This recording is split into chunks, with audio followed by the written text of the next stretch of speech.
جدول مباريات يوم الاثنين 14 فبراير 2022. الجولة 24 من الدوري الأسباني. ريال مايوركا في مواجهة أتلتيك بلباو في تمام الساعة 10 مساء بتوقيت مصر، 11 مساء بتوقيت السعودية، 9 مساء بتوقيت تونس والجزائر والمغرب. الجولة 25 من الدوري الإيطالي. سبيزيا في مواجهة فيورنتينا في تمام الساعة 10:15 مساء بتوقيت مصر، 11:15 مساء بتوقيت السعودية، 9:15 مساء بتوقيت تونس والجزائر والمغرب. الجولة 9 من الدوري المصري. الاتحاد السكندري في مواجهة أستون كومباني في تمام الساعة 3 مساء بتوقيت مصر، 4 مساء بتوقيت السعودية. مصر المقصة في مواجهة طلائع الجيش في تمام الساعة 8 مساء بتوقيت مصر، 9 مساء بتوقيت السعودية. الجولة 17 من الدوري الجزائري.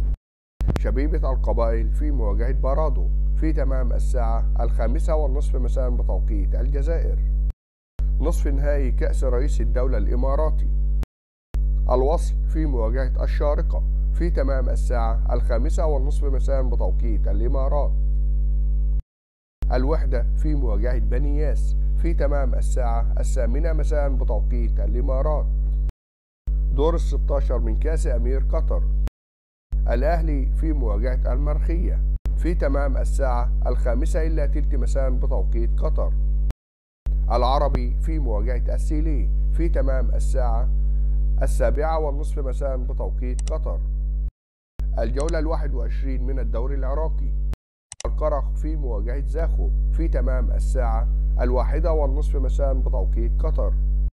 نفط في مواجهة نوروز في تمام الساعة 2 مساء بتوقيت قطر. الصناعة في مواجهة القاسم في تمام الساعة 2 مساء بتوقيت قطر. النجف في مواجهة الطلبة في تمام الساعة 4:15 مساء بتوقيت قطر. الشرطة في مواجهة الكهرباء في تمام الساعة 6 مساء بتوقيت قطر. الميناء في مواجهة نفط البصرة في تمام الساعة 8:15 مساء بتوقيت قطر. الدوري البحريني.